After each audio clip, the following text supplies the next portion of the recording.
Hey, everybody. Thanks for tuning in to the Hanging On to Hope podcast. I'm Brenda J. And I'm Karen Wonder. And we are HangingOnToHope.org.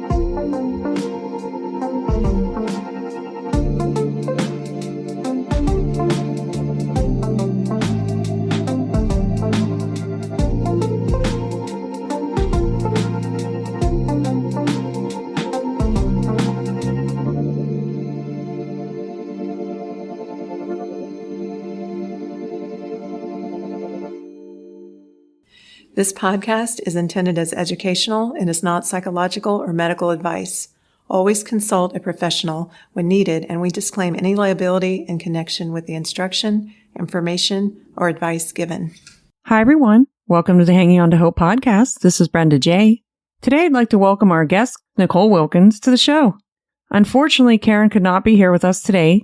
If you could keep her and her family in your prayers, she's currently with her father, who just recently had brain surgery and was diagnosed with brain cancer. So if you could just keep her in your prayers, we'd really appreciate that. So Nycole's first podcast was episode 12, where she tells her story, but so much has happened since that recording. Nycole had a double mastectomy 2 days later, and then she guest starred on episodes 100, 101, and 102, and if you want to take a listen to those. Since then, Nycole went in for reconstructive surgery and then discovered what they thought was scar tissue was invasive cancer. We recorded episodes 127 and 128 in June, and that was about protecting your peace, how stress and toxic relationships can lead to illness and disease. Since that podcast, she's finished chemotherapy and radiation. Not only has it been a tough time physically, but the emotional toll has been difficult. Nycole's going to talk a little more about that in a moment, but before we start, let's give her a proper introduction. Nycole's a friend and former Southwest Airlines coworker, and she has an incredible story and years of education and experience in the field of abuse. Nycole, can you tell our listeners a little bit about your education and experience? Yes, Brenda. I have a Bachelor of Arts degree in psychology. I worked as an outpatient mental health and drug and alcohol counselor for many years. Went into the social work realm the last 8 years of my career as a director of social services and a nursing and rehab. So worked with all different populations of people in the healthcare social service setting.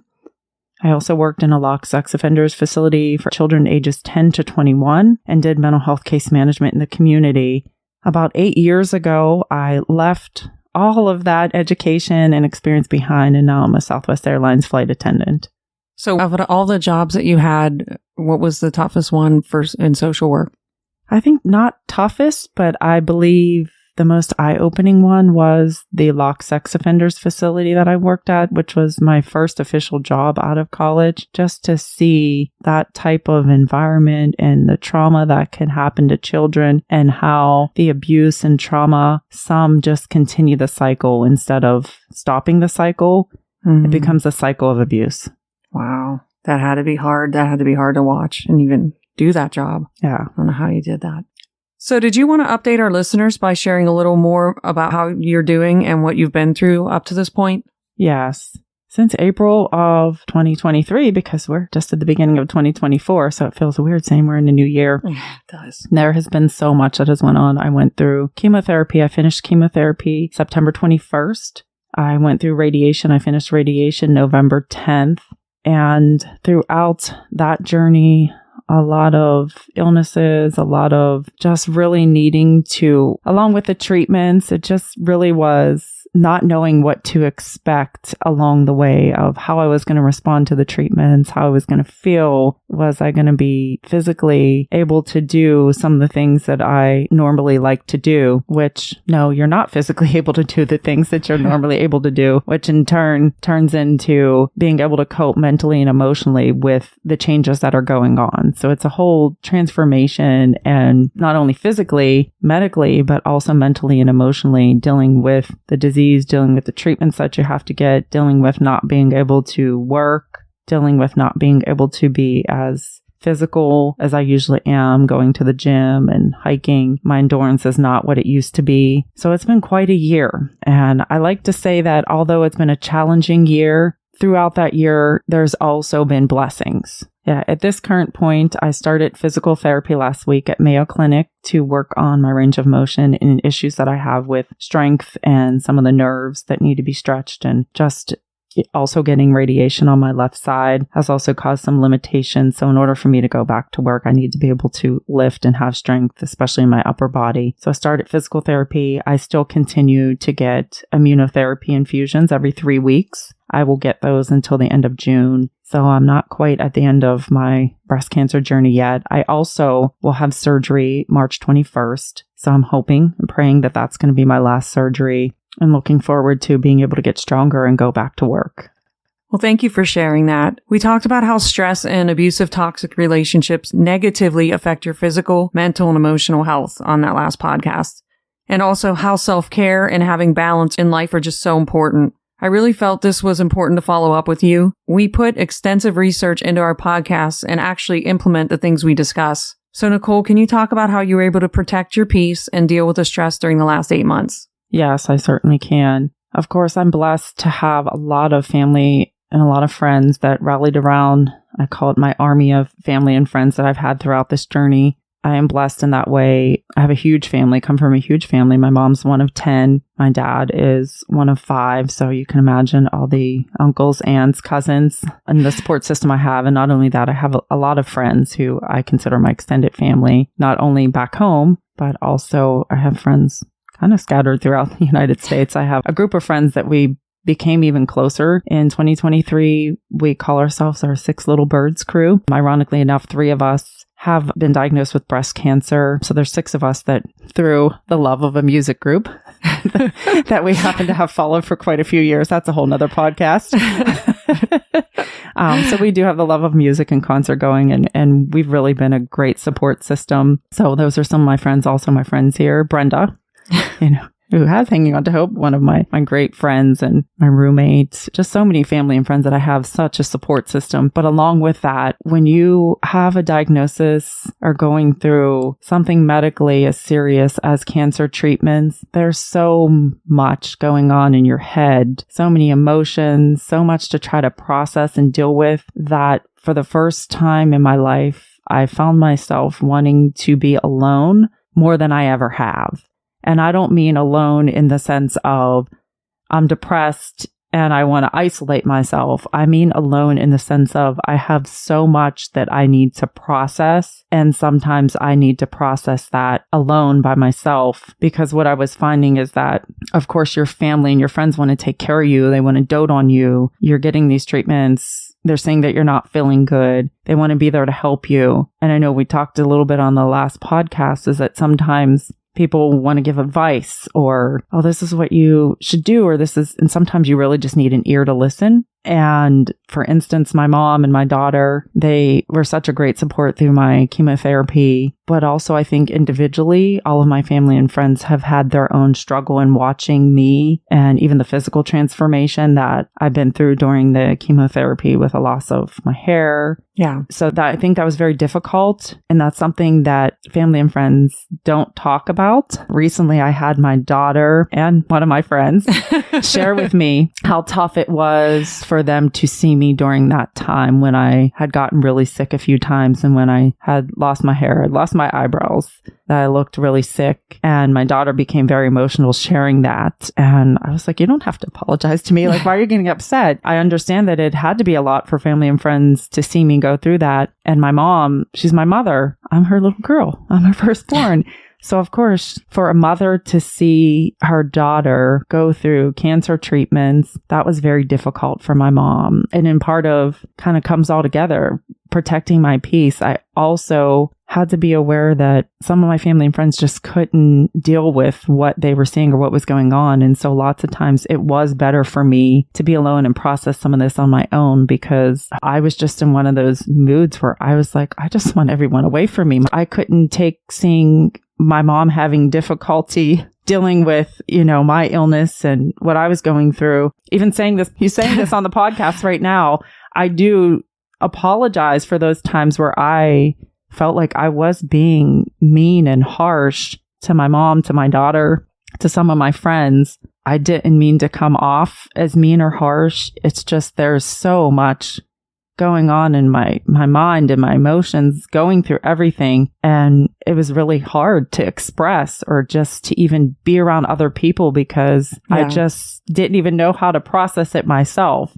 And then seeing other people around you who also didn't know how to process it. Yeah, I was one of those. Yeah. So I just like took it on myself. Like I was like, but everything in my life is okay. So why am I feeling like this? Yeah. So it's really hard. As abuse victims we take on, we're empaths. So. Yeah. And that's what my daughter says it all the time. Mom, I'm an empath. So don't tell me that. Like I'll be telling her something. Don't tell me that because I'm an empath. Yeah. And I get it. So I do apologize, Mom, if you're listening. Taylor, if you're listening. Some of my close family and friends, if you're listening, I do apologize for the times that I was short and harsh. And I didn't mean to be that way. I just really... Even still now, towards the end of the year, and it reflecting on, here comes New Year's Eve, and reflecting on the year that I just been through since April of 23, I started to get emotional. I was like, wow, I've really been through it. I've been through quite a lot. And I feel like I tend to be a very independent person, a very I don't really need that much help. I'm okay. I got it together. I don't feel that bad. I'm just a little tired. I kind of feel like throughout my journey, I can minimize some of what's going on and I can be a bit unrealistic about what's going on. Well, with me, I'd be like, well, I'm not feeling that great. I can't do this. And you're just like, come on, just suck it up. Yeah. And I would. I'd be like, she's so tough. I'm going to be tougher now. And it did help me. Yeah. So when it came to the end of the year, I just really started looking and reflecting, and it kind of made me very emotional. And a few times I broke down and cried, like, wow, looking at the journey I'd been through and grateful and not wanting to label 2023 as the worst year of my life. I've never taken that perspective of looking at this breast cancer journey as this is the worst year of my life, because I believe that everything happens for a purpose. And I know some people don't want to hear me say that. Yeah. And that's okay if you don't want to hear me say that, but I'm still going to say it because everything happens for a purpose. And I feel like this whole journey has made me stronger and has made me reflect on, what's important in my life. And yeah, so it's what happened. And we can't control the hand that's dealt to us. It's about how we play it. Right. And throughout my journey, I never wanted to play up the negative times, the times where I wasn't feeling good. Did I have times where I complained and verbalized the negativity and how I was feeling? But for the most part, I would try to be positive and upbeat as I possibly could. Yeah, you really were very positive, and it shows now too. But as abuse victims, it's so important for us to set boundaries. How important was it for you at this time to have to set those boundaries so that you could keep your peace? Yes, that was very important. And like I started saying earlier, I think I kind of got off on a tangent of the emotions of family and friends and my mom and my daughter. I believe I did have to set boundaries with everybody in my life. Yeah, I think you did too. Boundaries with friends, when I would have people say, I'd like to come over, or I would just simply had to say no. And I have a history of being a people pleaser. So for me to say no, I had a hard time. Yeah. With that initially, but as I started to get through the treatments, I started to realize that I needed that time alone. I needed to set the boundaries and be honest with people and say, I'm not really feeling well. I don't want company today. I'm sorry. I'd rather you not bring me a meal today. It's probably time for you to go back home. I think you had to set them with a lot of other people. Yeah. I know. I saw that. Yeah. Which is good. Yeah. Boundaries are one of the most loving things you can do. Yes. And I think it's harder to set boundaries with the ones who are closest to you. Right. So it was the hardest to set the boundaries with my mom and my daughter because they were the closest to me. And I believe that we came out better in the end for it. We're able to talk about things and express things better. Definitely. So what are some of the self-care activities, things you did to help heal your soul during this time? Yes. I've always been a person that's loved to work out and jog and spin class. And obviously some of that has been, a lot of it, not some of it, let me not minimize it. A lot of it has been impacted throughout this journey and throughout the treatments I've had to get that has made me weaker, made my endurance be nothing where what it used to be. But throughout the chemotherapy treatments, I tried to continue to remain at least walking. I would walk anywhere between 3 to 5 miles. And my daughter, we have to laugh about this because my daughter would be at treatment and be like, is it okay for my mom to walk like 3 miles or 4 miles or 5 miles? And I had to say out loud in front of her to the nurse, like, well, I'm used to jogging 3 miles prior to my treatments and my diagnosis. So for me to walk 3 or 5 miles, that's really not anything. And the nurse would say, as long as your mom feels physically up to it and she realizes her capacity and still need to take care of herself and get proper rest, then that's fine. Like, yeah, that's how Nycole and I met, exercising. So yeah. So like that was important to me, that I did try to stay as physically fit as I was able to, which looks nothing like what I was prior. And I'm still nowhere near back to where I was prior. I've only jogged, I think, twice since my diagnosis. That's pretty difficult because my endurance is really down. So I'm going to stick to the walking. But along with walking, for self-care for me, it's not just me taking a walk. When I take my walk, first of all, I'm taking a walk in the beauty of nature. You know, we live here in Arizona. There's beautiful walking trails. It's amazing. So many different ways to explore the walking trails, just even around my house. So the beauty of being in nature, that always fills me with joy. Also, when I'm walking, I'm either listening to a sermon, a podcast, or an audiobook. So I feel like when I'm doing my walks, it's like ultimate self-care, because I'm getting physical, my physical care in. I'm also stimulating and filling my heart with nature and the beauty of nature, and also filling my soul with a good podcast, a good sermon, or a good audiobook. So that's one of the things that I continue to do, along with, I know I need to set a goal and get better at this in 2024, but I like to start my day with doing my daily devotion and daily scripture. Right. I am guilty. I don't always do that. And when I do that first thing in the morning and discipline myself and make time to do that, I feel better. Honestly, I feel better and more connected. 100%. Makes you feel like no matter what I face today, I'm kind of prayed up, and I know that sounds kind of cliche, but honestly, there's so much going on in this world and so much unkindness. And I thought it was super cool because my kids have struggled a lot since the divorce, and especially in their relationship with God. But my youngest bought me this 365-day devotional where it's 1 page a day with a scripture. And I don't know. Awesome. I love it. I love it because it's not long, but every single day is super important what I read. Yeah. And just impactful. So, yeah. Because I feel like you can start your day off so easily. Our days, whether we're believers or not, or have faith or not, our days can go south really quick. Yeah. There's so much that can happen. And if I start my day with reading a devotion or a scripture or a prayer, I feel like I'm already starting on the right track, and I already kind of have putting on my my battle gear to get ready to, start my day, even though my days aren't filled with very much, a lot of doctor's appointments. But so that's important. Another spiritual aspect that I think my spiritual aspect of my life falls over into my emotional and mental as well, to help stimulate and make me feel better. Also, in 2023, even though I went through the cancer treatments, chemo, radiation, losing my hair, losing my eyebrows, and I say eyebrows specifically because I had more difficulty with the loss of my eyebrows than I did having to shave my head.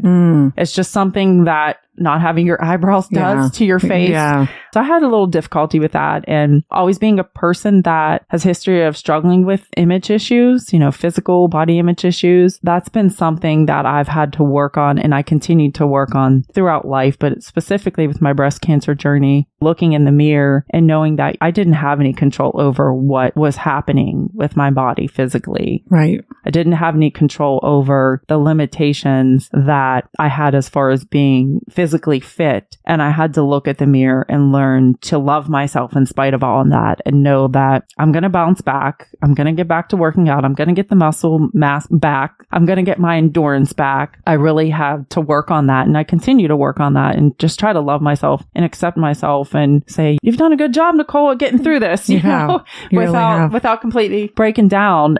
Yeah, that was leading me up to my next question on how was your relationship with God during this time? And do you believe this was important, your relationship with God? Absolutely. I believe my relationship with God is number one in my life. I think as a Christian and as a believer, sometimes we tend to look at other believers and judge them. We think, oh, well, if you're a Christian, you shouldn't do X, Y, Z. Or if you're a Christian, you're supposed to look like this. But in reality, our faith walk is with Him. It's with him, not with everyone around Right. us and what everyone around us thinks what we should or should not be doing, or how we Right. should or should not be behaving, or decisions we should or should not be making. It's a relationship. That's why I've always hated when people say, oh, well, she's religious, because religion does divide people. We've talked about that, Right. I think, on many podcasts before. It's about relationship. My faith is about relationship. Right. And I know if I did not have a relationship and did not have faith, that I honestly don't know how I would have made it through this journey. In the beginning of the journey, all I could think was, how in the world am I going to be out of work this long? I don't have any more sick time. How am I going to make it financially? What am I going to do about my healthcare insurance, the high COBRA payments? Like all of these questions of why? And the anxiety-ridden person in me was like, oh my gosh, how is this going to happen? And I really had to step back and say, you know what, Lord? I don't know how it's going to happen. This is where my faith has to kick in, and I just have to believe and trust that it's going to happen. I don't have to have it figured out behind the scenes, because anyone that knows me, and everyone's going to chuckle when I say this, say Brenda already knows what I'm going to say, knows that I like to control things. I love to control things. So I wanted to control, and I need to have things mapped out. How I need the answers to the questions. How are you going to do this, Lord? And many people are going to be blown away when I say this, because I don't think I've said this out loud to anybody but my daughter. But throughout the past 9 months, I have been given donations from family and friends, organizations, grants, and it has totaled, the last time I actually sat down and added up the total, over $16,000. Wow. I know. So- I've been watching miracle after miracle.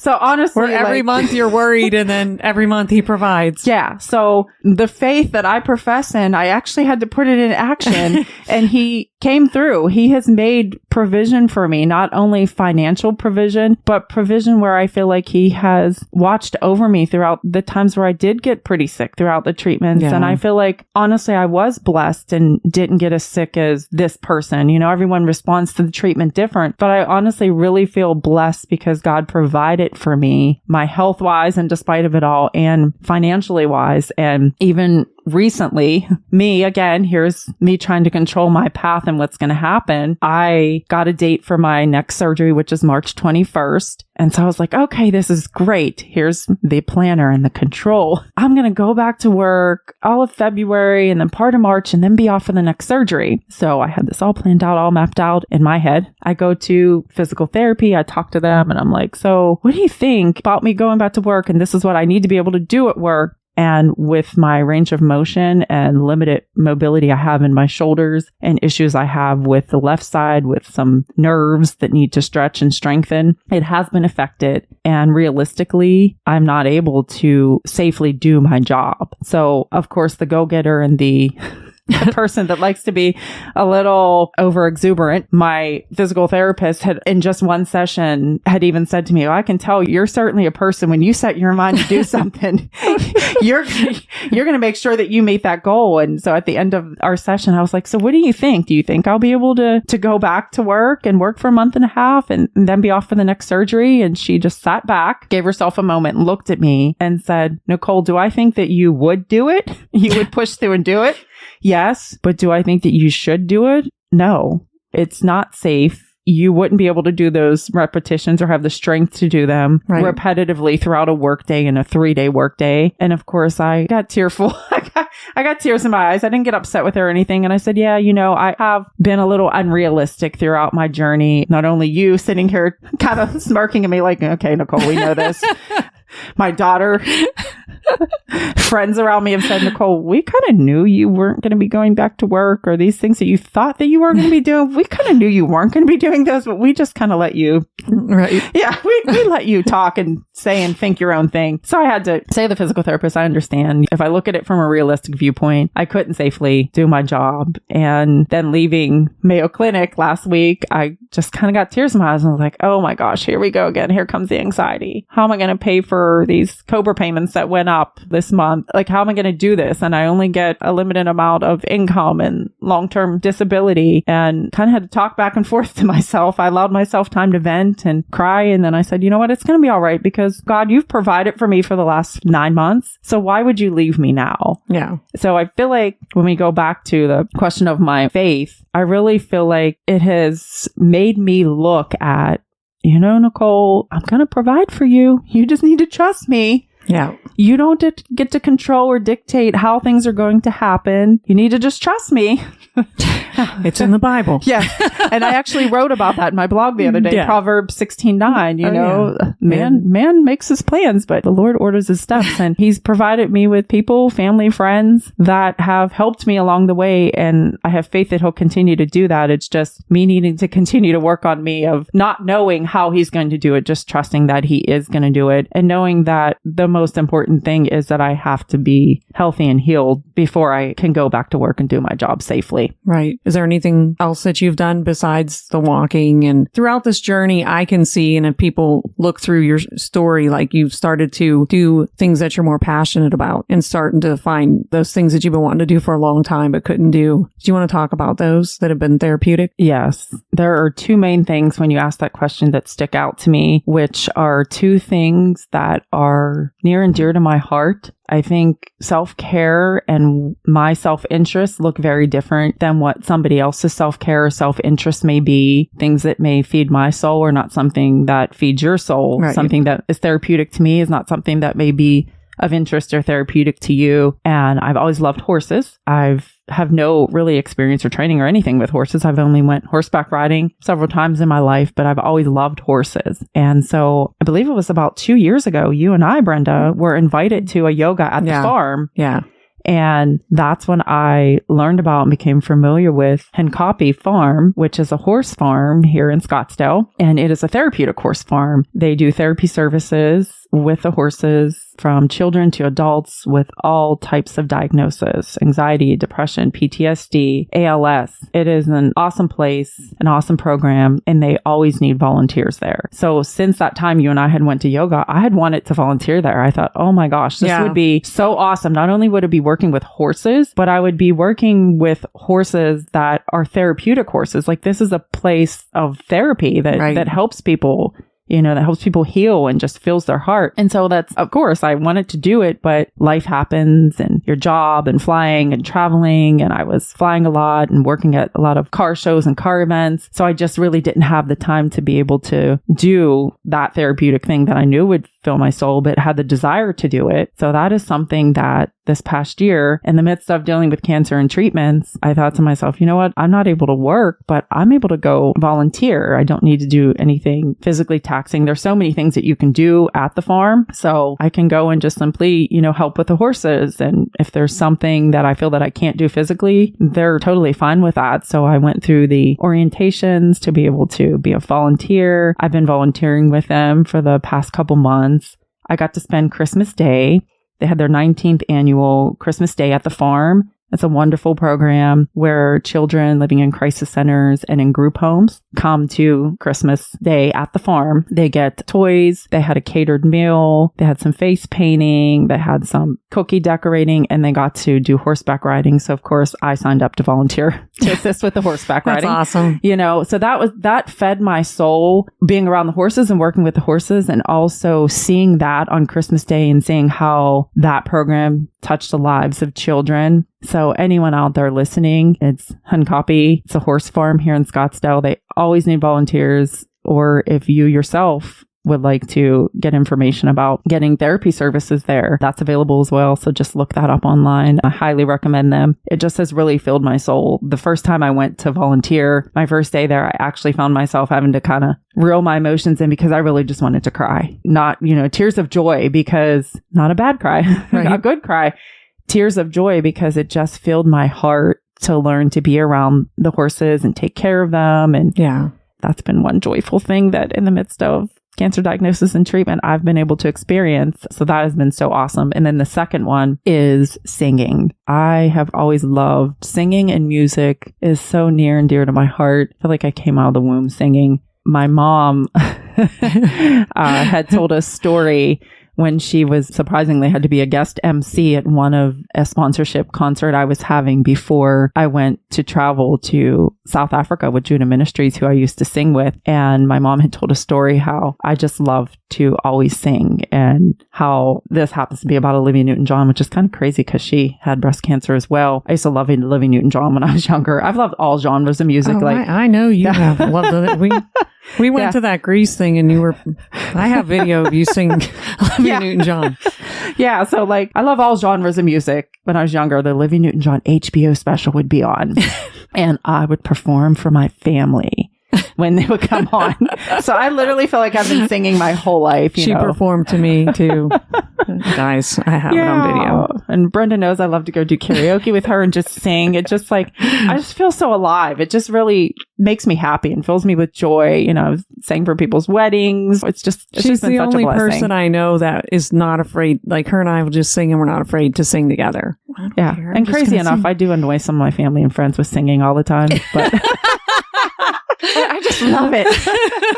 But with that being said, when I lived in Pittsburgh, I sang from 2008 until the time I moved from Pittsburgh to Phoenix with Judah Ministries. They became like family to me, and we had sang together at church services. We traveled to Africa. We traveled to India. Just such a blessing. And I had inquired quite a few times to get involved with my church here, Impact Church, in their music ministry. And for whatever reason, it just didn't pan out. And I was blessed yesterday that I actually got to sing all 3 services with Impact Worship. And I'm still elated. I'm still full of joy. And I really just felt at home up on stage, helping lead praise and worship, and just... Yeah, it was amazing. Yeah. It was just an awesome feeling. So with all that being said, those are 2 other things that have been self-care and therapeutic to me. And I just think it's quite amazing and kind of a God thing at how when I have been forced, let's just put it that, I've been forced to slow down because I'm not a person that likes to slow down. I've been forced to slow down with my treatments and diagnosis. But in that time, he still blessed me with things, and that's really touched my heart and my soul. And to just be able to work with the horses and be able to sing and be involved with the worship team has just been an extraordinary blessing. So that's why I ended my 2023 and my New Year's Eve message saying that although it was a challenging year, it was such a year that on the flip side of that was really a blessing, with people showing up for me and God providing for me financially, and then also providing for me things that are near and dear to my heart and brings me joy. You know what I love is all those years I knew you were supposed to be doing worship, and you'd be like, nope, I can't with my job. I can't with my... And now that I see how much it's filling you and how it's so worth it, it's incredible. Yeah. Yeah. Yeah. Totally incredible to see what it's doing, because I'm really passionate when I worship.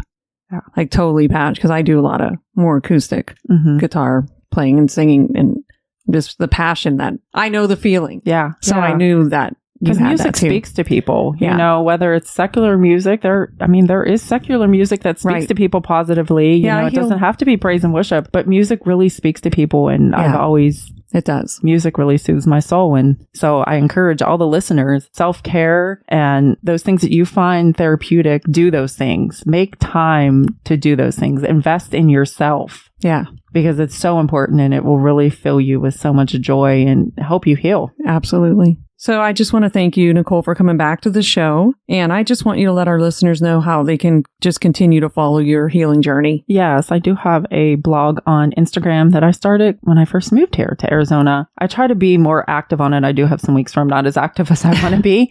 But yeah, you can definitely follow my breast cancer journey on there. I try to be very inspirational and things that I'm going through and thinking about, just things that may have happened to me throughout the day or something that I'm struggling with. I like to post it on there because I believe in being vulnerable, and I believe in my vulnerability, how it's going to speak and help somebody else in their situation. So you can find me on Instagram. It's who I am 13914, which is from Psalms 139:14. I'm fearfully and wonderfully made in the image of God. So it's who_I_am_13914. I'm glad you said it this time and not me. I know, I had to make it a little difficult. Anyway, so she has some times where she's singing in some of her stuff. You can look back at those posts and all that. We won't sing for you right now. even though we both want to. No. Anyway, all right. Well, I just want to thank you for coming back to the podcast. Yeah. So thanks for coming back to the podcast. Yeah. Well, thank you for having me, Brenda. It's always such a blessing to come on here. And like I always say, it fills my soul. And just coming on here and talking to you and fills my soul. And hopefully, not even hopefully, I know that it's filling someone else's soul and helping someone else heal. Yeah. Yeah. And you got a lot of your thoughts out today. Yes. Thanks for tuning in to Hanging On to Hope. Check out our website, hangingontohope.org. There are resources on there, and if you would like to donate or volunteer, you can do that through our website. We are a brand new nonprofit, so we appreciate any and all support. And we thank you for listening, and until next time, keep hanging on to hope. We are evidence that there is hope and healing for you, and our passion is to help you find it too. So thanks for tuning in. Thanks for listening, everyone.